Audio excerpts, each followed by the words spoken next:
클래식이라고 하면 막연하게 어렵다고 느끼시는 분들이 많으실 텐데요. 최근 한 클래식 유튜브 채널이 대중의 관심을 받고 있다고 합니다. 바로 KBS 교향악단 이야기인데요. 단 4개월 만에 국내 오케스트라 구독자 수 1위로 올라설 수 있었던 비결은 뭔지 더 깊이 들여다보는 인터뷰 시간에 KBS 교향악단 공연사업팀 관계자와 얘기 나눠보겠습니다.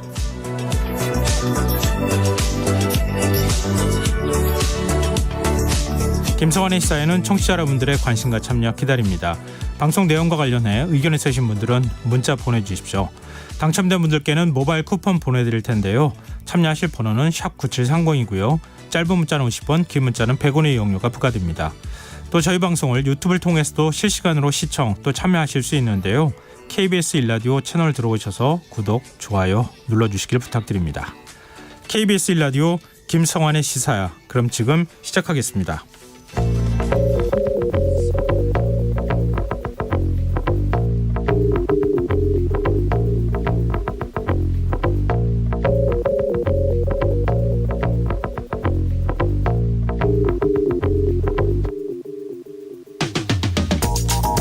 일본 여야 국회의원 90여 명이 태평양 전쟁 A급 전범이 합사된 야스쿠니 신사를 집단 참배했다고 합니다. 여기엔 집권 자민당과 제1야당인 입헌민주당 소속 의원들이 대거 포함되어 있었다고 하는데요. 기시다 후미오 일본 총리도 공물을 보낸 것으로 알려지고 있습니다. 일본 정부는 총리가 개인 명의로 복납한 것이라며 애써 의미를 축소하고 있지만 한일 정상회담 이후에도 일본의 역사 왜곡 행보는 계속되고 있는데요. 일본은 이미 우리에게 과거사 문제에 대해 수십 차례 반성과 사과를 표했다는 윤석열 대통령의 말이 무색해지는 상황입니다. 어제는 일제강점기에 일본의 군수기업에 강제 동원됐던 피해자 나화자 할머님이 별세하셨다는 소식이 전해졌죠. 나 할머님은 지난 2019년 서울고등법원에서 배상 판결을 받았지만 사건이 대법원에 4년째 계류되면서 최종 결론을 끝내 보지 못하신 것으로 알려져 안타까움을 더했는데요. 한일 정부가 모두 미래지향적 관계 발전을 말하는 상황에서 왜 피해자들의 시간만 앞으로 흐르지 못하는 걸까요? 우리 정부의 강제동원 해법에 대한 일본의 성의 있는 호응 조치는 아직도 답보 상태입니다. 오늘 밤 당신 안에 꿈틀거리는 지식충전 본능이 깨어납니다. 여러분의 자유탐구 영역 김성환의 시사야.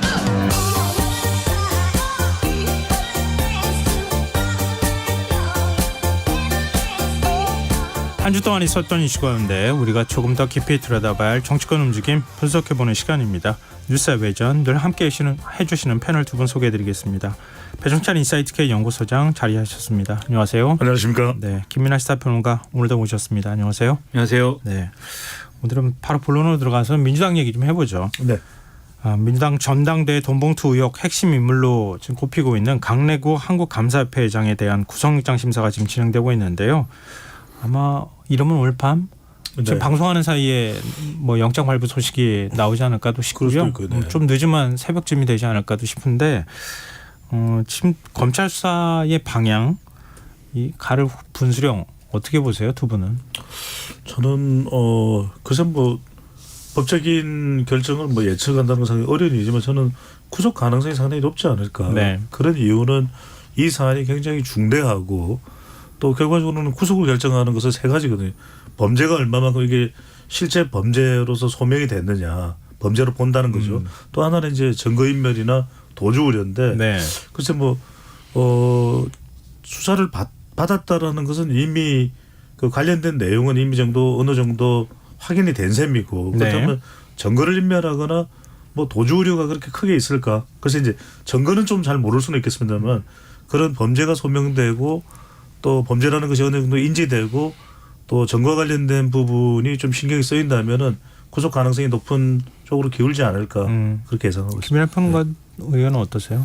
저도 뭐 구속 가능성이 높다고 보는데요. 지금 말씀하신 대로 이정근 전 사무부총장의 이제 핸드폰에서 이제 나온 녹음 파일이나 이런 것들이 쭉 있기 때문에 그 범죄에 대한 혐의 소명은 어느 정도 됐다고 봐야 될 것 같고, 그리고 이제 증거인멸이나 도주 우려 말씀하셨는데 특히 이거는 지금 관련돼 있는 인물들이 많을 수 있는 상황이잖아요. 그렇죠. 뭐 네. 꼭 많을 수 있느냐 아닐 수도 있지만 어쨌든 앞으로 수사가 어떻게 진행되느냐에 따라서 많을 수도 있는 것이고 그리고 그런 사람들하고 연관돼 있는 상황이라고 하면 구속되지 않고 불구속 상태에서 이제 수사가 진행될 경우에 얼마든지 또 증거인멸이나 이런 것들을 우려할 수 있는 상황이 있을 수가 있죠. 그래서 그런 것들을 종합해서 아마 이제 법원이 판단을 내릴 건데 그러면 구속 가능성이 좀 더 높지 않을까 이렇게 생각이 됩니다. 아무래도 증거인멸 시도 가능성을 염두에 두지 않을까. 예. 영장 전담 판사가 그런 생각도 하지 않을까도 싶기도 한데요. 하여튼 두 분은 모두 구속영장 발부될 가능성이 높다 이렇게 말씀을 해주셨네요. 그 다음에 이제 수사의 속도가 좀 더 붙지 않을까. 왜냐하면 아무래도 이제 핵심 그렇죠. 인물이기 때문에 네네. 돈을 줬다고 하는 거고 지금 녹취록에 계속 등장하는 인물이기도 하잖아요. 그럼 국회의원한테 돈이 어떻게 전달됐는지도 제일 잘 아는 인물일 가능성도 있기 때문에 이정근 전 사무부총장과 그렇습니다. 함께 이정근 전 부총장의 경우에는 이미 뭐 검찰 수사를 구속 상태에서 받고 있는 상황이기도 네. 하니까요.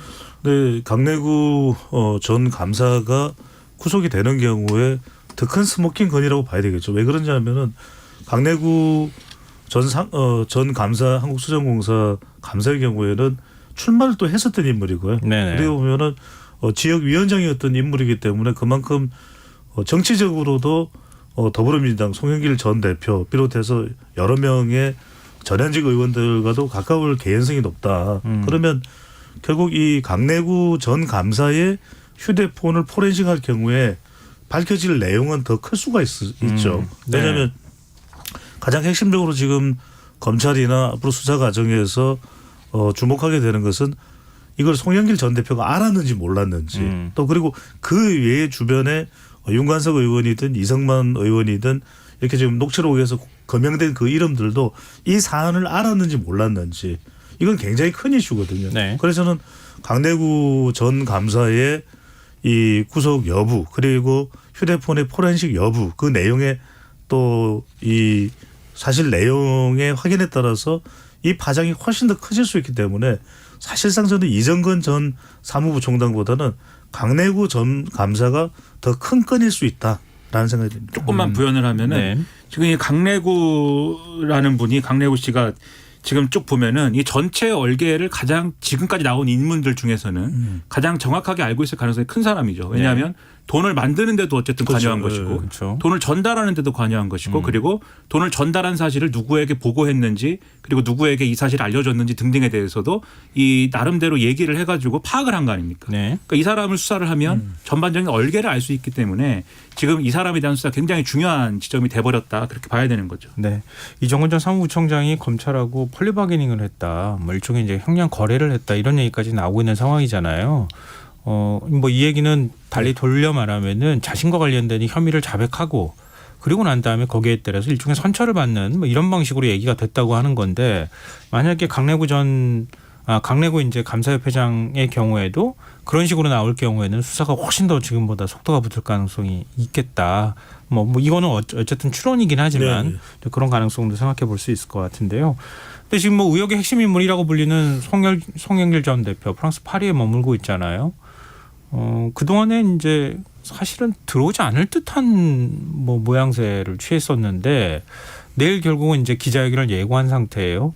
뭐 일설에 따르면은 조기 귀국하겠다는 의사를 밝혔다 이런 얘기도 있기는 한데 송 전 대표의 그 기자회견에서의 발언 이게 이번 사안을 더 폭발적으로 만들 것인지 아닌지가 또 결정되는 뭐 그런 게 계기가 되지 않을까도 싶거든요. 저는 기자회견 내용에 좀 태세 전환이 벌어졌을 가능성을 배제할 수 없다 이렇게 봅니다. 왜 그러냐면은 이 사건이 터졌을 때 처음 초반의 태도는 폭발성을 안고 있었어요. 왜냐하면 이정근 전 사무부총장에 대해서 개인적인 일이다 이제 선을 긋는 거죠. 그리고 지난 2021년 5월 2일에 전당대회 그 전개 과정에 대해서도 본인과 관련된 의혹은 무관하다. 이렇게 이제 이야기를 한 것은 뭐냐면은 향후에 송영길 전 대표가 이 사안과 관련해서 당장에 벌어질 일도 있겠지만 본인의 정치적 미래도 있겠죠.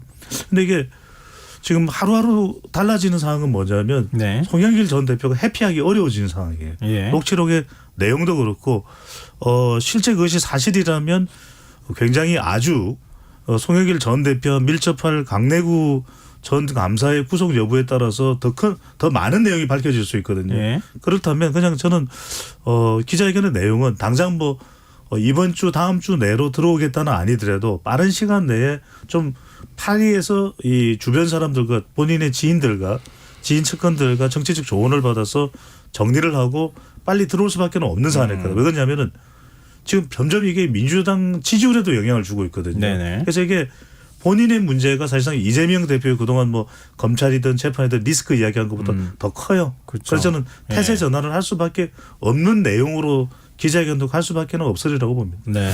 근데 그런 부분은 이제 좀 지켜봐야 될 것 같아요. 왜냐하면 송영길 전 대표는 어쨌든 수사를 받아야 되는 입장이지 않습니까? 그죠. 그리고 송영길 전 대표도 나름대로 이제 법을 잘 아는 사람인데 자기 방어권을 행사하려고 할 가능성이 저는 아직도 있다고 봅니다. 그래서 기존의 입장 나는 몰랐다라든지 나와는 상관없이 진행된 일인데 어쨌든 도의적으로 나에게 책임이 있다 할지 뭐 이런 차원의 얘기를 하지 않을까 이렇게 추측이 되고 그런 얘기를 할 경우에는 국민들 입장에서 바라볼 때는 상당히 실망스러울 거예요. 그리고 민주당의 국회의원들 입장에서도 그런 발언이 좀 자기를 방어하는 차원의 어떤 그러한 발언이 나올 경우에는 굉장히 그것은 당에 미치는 영향이 좋지 않다라고 생각할 것이기 때문에 아예 기자회견 하지 마라 뭐 이런 요구도 했다는 거 아닙니까? 일설에 의하면 일부 보도에 의하면. 민주당 입장에서 볼 때는 빨리 들어와라 이렇게 얘기를 하고 있는데 기자회견 하겠다는 게 그렇게 좋게 보이지만은 않겠죠. 그렇죠. 그리고 기자회견에서 사실 어떤 말을 하든 송영길 전 대표가 수사를 받아야 되는 사람이기 때문에 저 수사를 받아야 되니까 뭔가 첫째 뭔가 거짓말하는 거 아니냐 뭔가 저 회피하려고 하는 말 아니냐 사실이 아닌 얘기하는 거 아니냐 이런 의심을 살 수가 있고 네. 둘째 사실을 말하더라도 그 사실을 말하면 지금 민주당에 굉장히 불리한 내용 아니겠습니까? 그럼 또 한쪽에서 이제 송영길 전 대표가 자기 수사받을 걱정에 여러 가지 얘기한다 뭐 이렇게 또 나올 수가 있는 거여서 어떤 얘기를 하든 이 진위 논란 뭐 이런 것들이 또 연달아 있을 수밖에 없어요. 네네. 그 이런 상황이라고 하면은 사실 좀 말을 최대한 줄이는 게 사실은 답일 수 있는데 네. 굳이 만약에 이제 가장 좋은 어떤 경우의 수를 그래도 상정을 해보자면 다른 얘기 다 할 거 없고 도의적 책임만 얘기하는 게 사실 가장 좋습니다. 도의적 책임이라는 거는 과거에 이제 이 비슷한 사건이 한나라당 박기태 의장 시기에 있었잖아요. 네네. 수사를 받았잖아요. 네. 근데 그때 이제 재판받고 이러면서 박기태 의장이 일종의 이제 입장 표명을 하거든요. 이게 결국은 나를 당선시키기 위해서 사람들이 한 일이니 내가 안고 가겠다. 그러니까 더 이상 이렇게 좀 여러 사람 괴롭히지 말아달라 뭐 이런 취지로 얘기를 한 게 있어요. 네. 그게 법적으로는 별 의미 없는 얘기인데 그런데 어쨌든 정치적으로는 뭔가 국민들에게 뭔가 주는 메시지라는 건 있지 않습니까? 그래서 그런 차원의 얘기를 하는 게 가장 그래도 좋은 경우의 수고 그게 최선일 것이고 차선은 별 얘기 안 하는 것이 기자회견을 하지 말든가 말을 줄이는 것이 차선일 것이다 저는 이렇게 생각을 합니다. 네. 바로 이게 이제 짧게만 더 붙이면은 그러면 다 안고 가겠다고 할 때 그걸 어떤 의미로 해석을 해야 될까? 그러니까 검찰 기구하게 되면은 검찰이든 경찰의 수사를 받겠다. 두 번째로는 거의 정계 은퇴 수순으로 갈 거예요. 왜냐하면 이 여파를 정계 은퇴하지 않고 방어하기는 매우 힘든 사안이 될 것이거든요. 네. 당에 미치는 영향이나.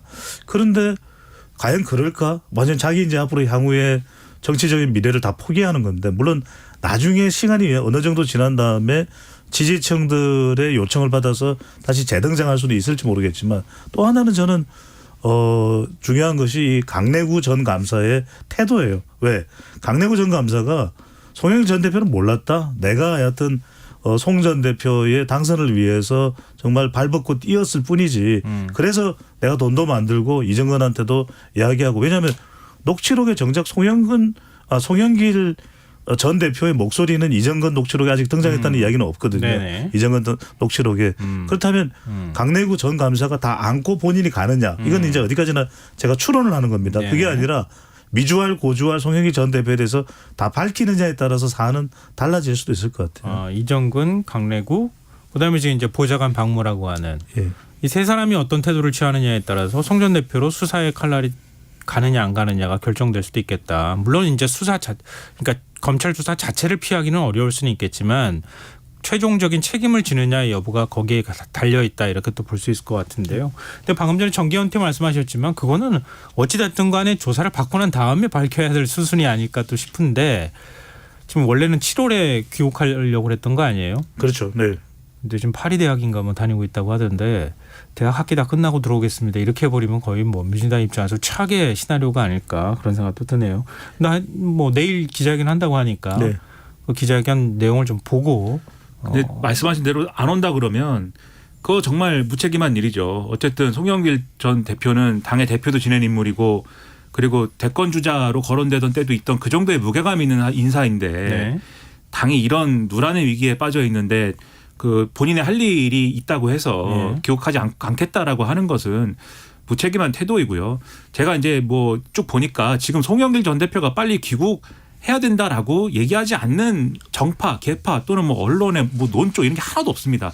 대한민국이 뭐 전반적으로 다 귀국하라고 하는 거에 대해서는 거의 의견 일치를 봤어요 지금. 네. 그러면 이런 상황이라고 하면은 책임 있는 정치인으로서 송영길 전 대표가 일단 빨리 귀국을 하는 것이 순서고 억울하다라든지 난 모른다라는 얘기는 파리에서만 할 수 있는 얘기 아니거든요. 한국에서 해도 네네. 되거든요. 네. 그 빨리 돌아오는 게 우선일 것 같습니다. 네, 알겠습니다. 근데 뭐 송영길 전 대표가 취할 수 있는 입장은 입장인 거고 민주당이 또 해야 될 조치는 조치잖아요. 그렇습니다. 특히 이제 이재명 대표한테 시선이 쏠릴 수밖에 없는데 사실 지난번에 사과 기자회견을 하고 난 다음에 뭔가 뚜렷한 조치가 나오지는 않았어요. 의원총회에서 송영 전 대표 빨리 귀국해라 이건 말고는 사실 어떤 조치가 없거든요. 그러니까 더 강하고 선제적인 조치가 필요하다고 하는 의견이 당내에서도 나오고 있는데 왜 이재명 대표는 뭔가 단호한 조치를 취하지 않을까? 또 민주당은 그러면 앞으로 어떤 조치를 취해야 할까? 이런 두 분의 의견을 좀 듣고 싶거든요. 저는 이게 결국 정치는 당위성과 결과적으로는 이 현실성의 차이인 것 같습니다. 그러니까 독일어로 하면 자인과 졸렌이죠. 그러니까 다들 당위성을 이야기하지만 참 당위적으로 처리하기는 쉽지 않거든요. 저는 네. 이재명 대표도 뭔가 지금 딜레마에 빠져 있다. 왜냐하면은 당위적으로 처리하자니까 송영길 전 대표를 완전히 내쳐야 되는 것이거든요. 네. 그러면 이재명 대표가 참 이 조치만큼은 파격적이고 과감하고 확실하구나. 역시 이재명 대표의 진가를 재발견한다. 이런 평가를 받을 수도 있을 것 같아요. 왜냐하면 지금 워낙 송영길 전 대표 건이 크니까. 네. 근데 여기에 몇 가지 딜레마가 있을 것 같아요. 하나는 뭐냐면 이재명 전 대표와 이재명 대표와 송영길 전 대표를 한 이 바구니에 집어넣는 해석, 그러니까 이른바 이심 송심 해석이 있거든요. 지역구까지 물려줬는데 네. 두 사람 관계가 보통 관계겠느냐. 두 번째는 뭐냐면은 이 돈봉투에 이 돈을 받은 사람이 누군지는 뭐 정확하게 지금 알 수가 없습니다. 네. 하지만 이제 뭐 찌라시나 이건 의혹입니다. 제가 거듭 말씀드린 의혹인데 이재명 대표와 가깝다는 이른바 친명계도 관련된 거 아니냐. 상당히 좀 이게 버거워질 수 있는 것이거든요. 세 번째는 뭐냐면 지난 대선 때로 거슬러 올라가면 지금 당장 홍영표 의원이 어떤 이야기가 나오냐면 당시에 그렇다면 결과가 달라졌을지도 모르겠다. 이런 이야기를 해요. 네네. 그러면 결국에는 송영길 대표가 되면서 민주당 이 대선 경선을 사실상 관리를 한 건데 그때 좀 이재명 대표에게 좀 당시 대선 후보에게 유리했던 거 아니냐. 이런 또 반발이 나오고 있거든요. 네. 그런 볼멘 소리가 당시에도 나왔던 그런 보도들이 일부 있기도 했었어요. 그러면 이런 걸 이 다 뭉뚱그려서 어떻게 해석을 할 거냐. 그러니까 당위적으로 하자니까 현실적으로 송영길 전 대표의 관계가 이걸 말끔하게 해소시켜질 수 있는지 여부가 하나의 딜레마가 되고 있는 것이죠. 그 당시에 이제 뭐 전당대회하고 이럴 때 얘기까지 다 끄집어내서 이제 얘기를 하기 시작하면 한도 끝도 없는 거죠, 사실. 그때 네. 이제 주요하게 지금 거론되는 게 그때 당시에 이제 좀 뭐랄까요, 좀 확실하게 이제 매듭짓지 못하는 어떤 그런 내용들이 있었지 않습니까? 예를 들면은 다른 경선 후보들이 사퇴를 했는데 그 사퇴한 사람들이 이제 찍은 표를 어떻게 계산할 거냐 뭐 이런 거 무효표를 하느냐, 그렇죠. 누적 반영하느냐 그런 것도 한참 뭐 이슈를 하다가 결국 이제 상대편들이 이제 불만을 가진 채로 어쨌든 이재명 당시 후보에게 유리한 결론으로 가고 뭐 이랬던 적도 있는데 그런 걸 다 끄집어내서 이게 송영길 대표 체제였기 때문에 가능했던 거 아니냐 이렇게 얘기를 하기 시작하면 네. 이제 서로 싸우는 일만 남는 거죠. 이게 싸우는 이유가 뭐 당을 좀 깨끗하게 만들고 국민의 신뢰를 회복하기 위해서가 아니라 뭐 네 탓이나 내 탓이냐 해가지고 국민들이 제일 싫어하는 어떤 밥그릇 싸움처럼 비춰지게 되면 이게 아무리 내용이 뭐 정당하고 맞는 얘기라고 할지라도 그거는 뭐 바람직한 싸움이 아니거든요. 예. 오히려 지금 싸움을 한다고 하면 당을 어떻게 이 정상적인 상태로 되돌려 놓을 것이냐. 그리고 어떻게 국민들의 신뢰를 회복하는 방식으로 지금 이 위기를 돌파할 것이냐 이런 문제인데 지금 예를 들면 원래는 진상조사나 이런 거를 하려고 했다가 이게 생각해 보니까 진상조사할 거리가 없다 이렇게 해가지고 접은 거 아닙니까? 네. 사실 그것도 뭐 어떻게 생각해 보면 사실 그렇기도 해요. 사람들 모아놓고 뭐 돈 받은 사람 손들어 보세요. 뭐 이럴 수도 없는 것이고 난감한 부분인데 근데 꼭 이 사안이 아니더라도 전반적으로 지금 당내 민주주의 또는 민주당이 지금까지 해온 여러 가지 정치적인 어떤 상황들 속에서 지금까지 우리가 잘못했다. 라는 거에 대해서 앞으로 이 잘못들을 어떻게 고쳐나가자는 걸 좀 포괄적으로 접근할 필요가 있어요. 그러니까 네. 이번 상황을 네. 당내 개혁 또는 이 정당 개혁 나아가서는 정치 개혁 이렇게 좀 연결시킬 수 있는 전략들이 필요한 거거든요. 그리고 이재명 대표가 그렇지 않아도 이재명 대표 본인이 사법 리스크 이거 논란인데 이재명 대표가 주장한다고 그게 관철이 되겠느냐 뭐 이런 시각도 있지만 그렇기 때문에 이재명 대표는 내 직을 걸어서라도 이거는 하겠다라는 태도로 나와야죠. 지금 계속 뭐 내가 당내 기반이 좀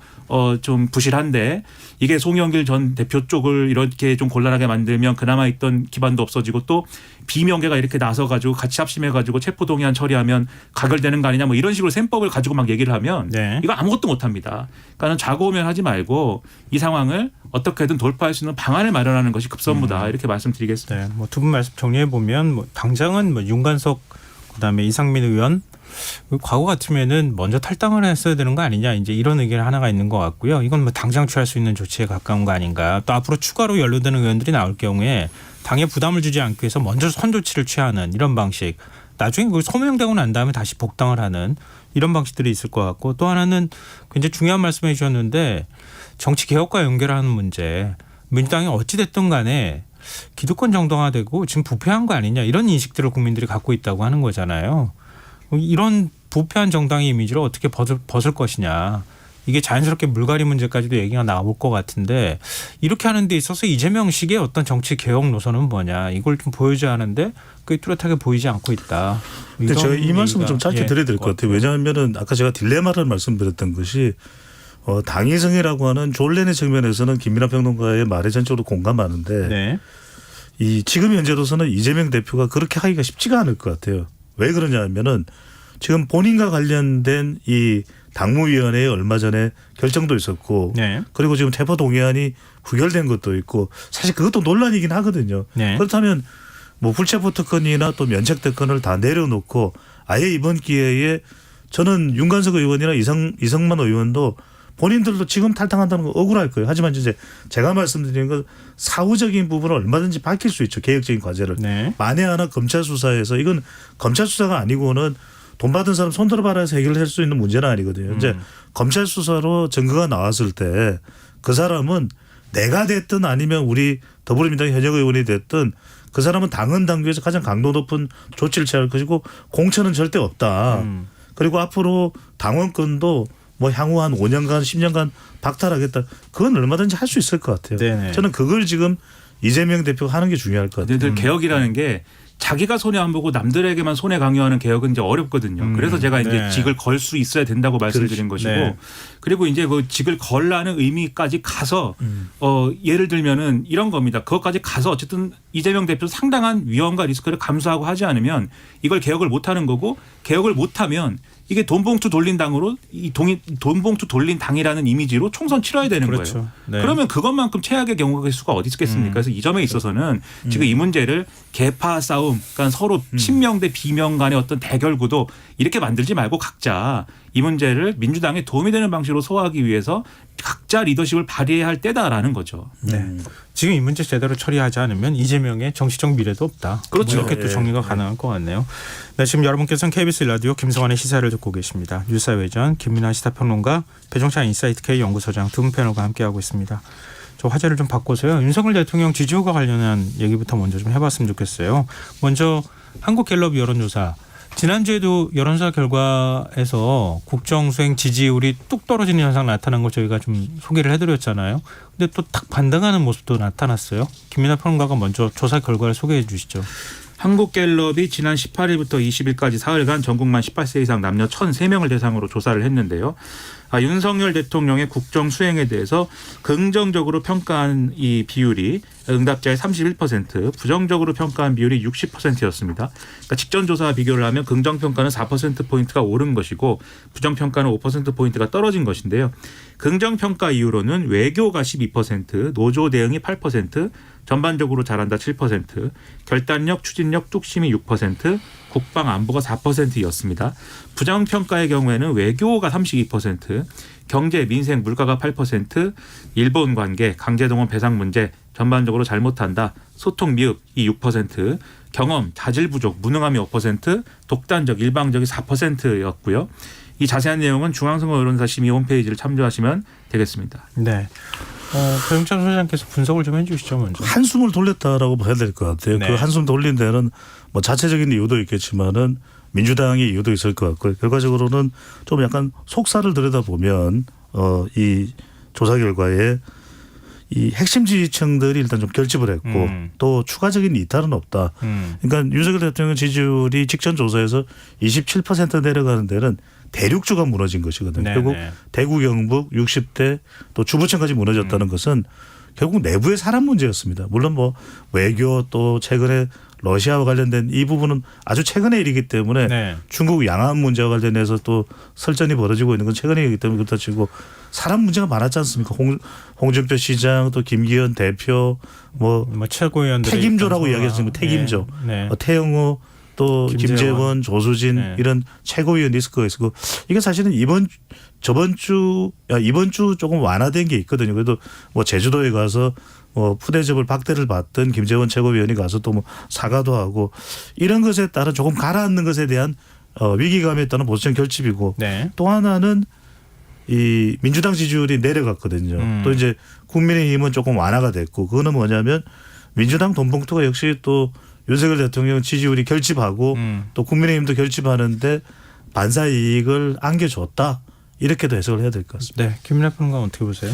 뭐 배 소장님 말씀에 거의 전적으로 동의를 하고 네. 네, 계속 이런 현상일 것 같아요. 그러니까 윤석열 정권이 뭔가 무리수를 던지고 또는 이제 여러 가지 미숙한 모습을 노출하고 그러면은 이 보수층들이 상당히 실망을 해서 좀 이 여론조사에서 부정적으로 응답을 하거나 응답을 하지 않거나 이렇게 태도를 취하다가 이게 좀 한 곱이 넘어가면은 다시 이제 좀 이 지지 의사를 밝히고 뭐 이런 상황 그러면서 지지율이 이제 오르락내리락 하는 상황들이 이어질 것 같은데 네. 지지율이 결집하는 국면에 사실 30%뭐 이렇다는 거는 결코 높은 지지율은 아니거든요, 지금.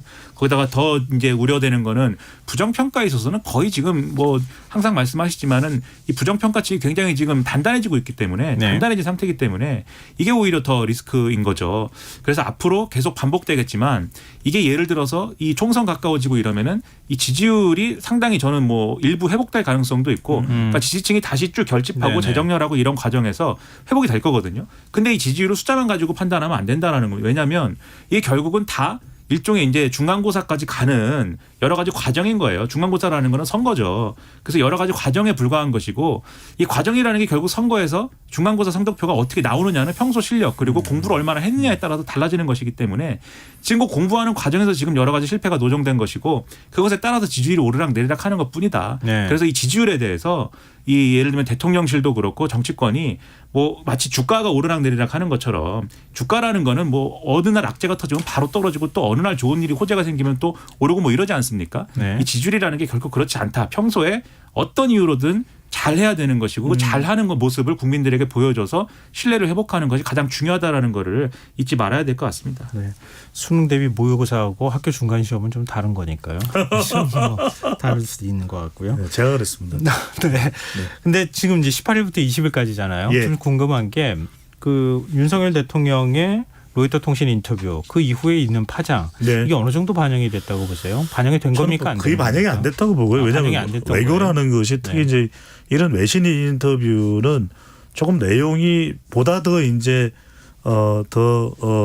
풍부하게 좀 더 충분하게 전달이 되기 전까지는 외신 관련되는 이런 내용은 또 과학적인 내용은 복잡하거든요. 네. 그래서 저는 이제 더 반영될 것이다. 다음 그럼 주에 있을 부정적인 영향을 미칠 조사에서 것이다. 긍정적이라고 보기는 힘들겠죠. 그런데 이제 그렇다고 또 딱히 윤석열 대통령은 지지율에서 더 떨어져 나갈 뭐가 지지율이 나있나. 워낙 지금 한국 갤럽에서도 31% 네. 거의 뭐 이제 30% 임기 아직 1년이 만 1년이 채 되지 않은 대통령이 31%라면 역대 대통령과 비교하더라도 좀 낮은 편이거든요. 네. 그렇다면 결국 이 부분이 왜 문제가 될까는 지지율이 이 내려가지 않느냐도 우리가 지켜볼 부분이지만 올라가야 되겠죠. 윤석열 대통령 미국 방문도 하고 올라가야 되는데 올라가는 것에 발목을 잡을 수가 있는 거죠. 예. 왜냐하면 미국의 이 24일부터 29일까지 5박 7일의 이 대통령의 정상회담에 시선이 집중돼야 되는데 예. 시선이 완전히 분산돼 버리는 상황이 조례될 수가 있는 겁니다. 왜냐하면은 이렇게 되면은 중도층이나 무당층이나 MZ 세대는 불안해지거든요. 대통령의 순방 효과라는 것은 물론 이거 우리가 이게 마치 수학 방정식처럼 언제나 그럼 비행기만 타면 지지율 올라가냐 그건 아니지만 지금 낮은 대통령의 지지율 상에서는 경제 안보까지 또 122명의 경제사들단까지 가는 매머드급입니다. 어벤져스거든요. 네. 그러면 효과가 있어야 되는데 지금 우리 외교에서 이 불안정성의 또 하나의 초점과 기준이 될 수 있는 것이 러시아 또 중국인데 러시아는 우크라이나 문제가 건드려지만 확 터질 수밖에 없어요. 특히 이제 중국은 뭐냐면 중국도 지금 대만 문제가 불거지면 팍 터질 수밖에 없거든요. 그런데 상황을 보십시오. 푸틴은 전쟁을 하고 있죠. 시진핑은 장기 집권을 하고 있으니까 성난 또 불만의 목소리를 잠재되면 한국 때리게 들어갈 수 있어요. 그런데 이 상황을 보십시오. 일본은 90여 명이 야스쿠니 신사를 갔다라는 거예요. 네. 그러면 우리 국민들이 중도층들이 볼 때는 이거 대통령의 외교 어떻게 우리가 이거 해야 되나 예. 참 평가를 내리기가 말 그대로 난감해지는 겁니다. 그러니까 이게 대통령의 외교 행보 그러니까 뭐 순방 이런 거 나갈 때 지지율이 오르는 거는 뭐 여러 가지 이유가 있겠습니다만 대통령이 일을 하는 것 같기 때문이거든요. 그리고 그 네. 일을 하는 것은 대통령뿐이지 않습니까? 예. 대한민국이라는 나라에서 그렇죠. 정상회교를 할 수 있고 그걸 통해서 성과 낼 수 있는 사람은 대통령밖에 없기 때문에 네. 대통령이 그런 일을 하면 아 일을 좀 하는구나 지지율이 오르는 거예요.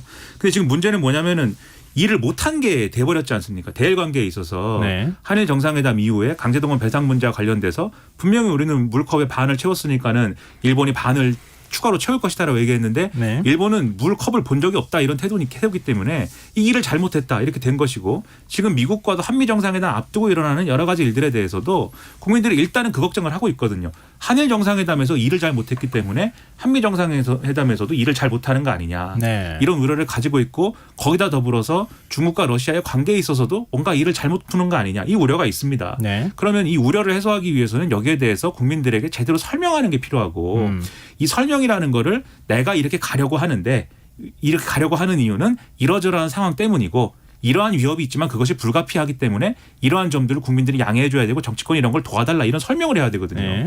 근데 대통령이 그런 설명이 없어요. 그게 지금도 제가 계속해서 나오는 문제가 설명을 우리 국민이나 우리 언론한테는 잘 안 하고 외국 언론에다가 하지 않습니까? 네. 그 외국 언론에다 하면 우리는 우크라이나의 포탄 지원이라든가 이런 것들이 사실은 뭐 이게 그냥 기술적으로 생각하면 포탄을 뭐 지원할 수도 있지 이렇게 생각할 수도 있겠지만 그것이 가져오는 외교안보적인 파장이나 리스크라는 게 크기 때문에 그 어느 정도 국민적 합의라든가 공론화가 돼야 될 필요가 있는 그러한 이슈거든요. 네. 근데 그런 중요한 내용들이 이 외신과의 인터뷰에서 한미 정상회담 앞두고 그냥 뭐 대통령이 한마디 하는 것처럼 다뤄졌다라고 하면은 국민들이 또 걱정할 수밖에 없는 거죠. 일을 잘 못 푸는 거 아닌가. 네. 이런 문제를 해소해 줘야 된다는 겁니다. 네. 한 가지 근데 두 가지 사례만- 요인이 있는 것 네, 같아요. 그러니까 다음 주가 매우 중요하지 않을까 그렇습니다. 이런 생각을 네, 하게 네. 되는데요. 왜냐하면 지금 이제 우리 주변 4대 뭐 강국이라고 흔히들 표현하죠. 예. 일본과의 관계는 지금 그 김민하 평론가가 얘기를 해주셨고 중국과 러시아하고도 지금 갈등을 하는 상황 속으로 빨려 들어가고 있는 거 아니에요? 이런 불안 요인이 있고 또 지금 한미 정상회담에 맞춰서 북한이 뭐 위성을 쏠 것이다 이렇게 얘기하는데 사실 ICBM 로켓을 쏘는 거나 마찬가지 효과가 나타나는 것일 수도 그렇습니다. 있잖아요. 네. 그것도 또한 불안 요인일 텐데 그걸 이제 상쇄하는 게 한미 정상회담. 다음 주 월요일 이제 미국 방문하고 26일 날 그러니까 수요일이죠. 수요일 한미 정상회담을 하고 난 다음에 어떤 선물을 갖고 오느냐. 이건 이제 안정적인 요인이 될 수도 있고 불안 요인이 될 수도 있단 말이에요. 근데 그 한미 정상회담 결과가 이런 불안 요인을 덮을 만큼의 큰 효과가 있을 것이냐. 이거에 따라서 이제 평가가 엇갈리게 나오지 않을까 이런 생각이 들거든요. 그러니까 생각한 것 이상의 것을 가져와야 되는 거죠. 그리고 이제 순방에 상당히 주요 내용이 진행되고 난 이후에 바로 28일 날 밤 10시부터는 또 뉴스 외전이 있지 않습니까? 네. 뉴스 외전이 있지 않습니까? 다른 코너랑 헷갈리죠. 네, 네. 네. 네. 다른 네네. 방송이 있는 아, 부분이 네. 큰 있는데 실수했는데. 네. 네, 여기는 네. KBS인데 용서해 주시고 뉴스 외전 맞잖아요. 뉴스야 외전은 시사야 외전 모르겠습니다. 네, 이제 네네. 뭔지 뉴스 외전 모르겠는데. 맞잖아요. 네네. 아니 그래서 제가 한 글자가 틀려도 아니 크게 이게, 틀리겠지만 이게 본질이 아니고 김민하 편은 왜 그래요? 네. 네, 빨리 아니, 그래서 얘기하십시오. 네. 그러면은 이 그날 28일 날 또 이 한국 갤럽 조사가 나오거든요. 네네, 그러니까 그렇죠. 이게 너무나도 중요하고 중대하고 막중할 수밖에 없다. 왜 그러냐면은 결과적으로는 적어도 중도층이나 MZ 세대나 무당층들의 반응이 와야 지지율이 더 올라갈 수 있거든요. 그렇죠. 한 35%, 36%라도 그렇다면 결과적으로는 우리가 그냥 일반적인 기대 이상의 효과가 있어야 될 거예요. 가령 2차 전지와 관련해서 참 고여 있는 그걸 좀 풀어서 강물 협력 국가로 인도네시아와 아르헨티나까지 포함하는 것을 타개해 오든지 아니면 원전 관련해서 웨스팅하우스가 계속 딴지 잡는 것을 뭐 해결을 해 와야 되는데 저는 짧게만 말씀드리면 외교 관련해서는 외교 잘했다고 역대 평가받는 대통령이 김대중 전 대통령이거든요. 네. 근데 가만히 한번 우리 청취자분들 눈을 감고 한번 생각해 보십시오.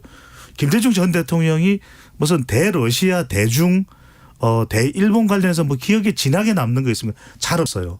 그러니까 북한과 관련해서는 선샤인 팔러시 햇볕 정책을 했는데 러시아에 대해서는 항상 전략적 모호성을 취했어요. 네. 왜?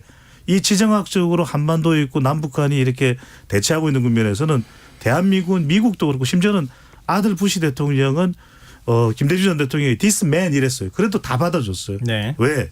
그래야 대한민국이 살 수 있다고 생각해요. 그 당시에 보면 러시아 몸으로 모르겠어요. 일본 잘해야지죠. 문화 콘텐츠 있습니다. 그러니까 그것이 나는 전략적 모호성이 어떨 때는 우리 국민을 위해서나 정부를 위해서나 여야 모두를 위해서나 더 나은 선택일 수가 있다는 것이죠.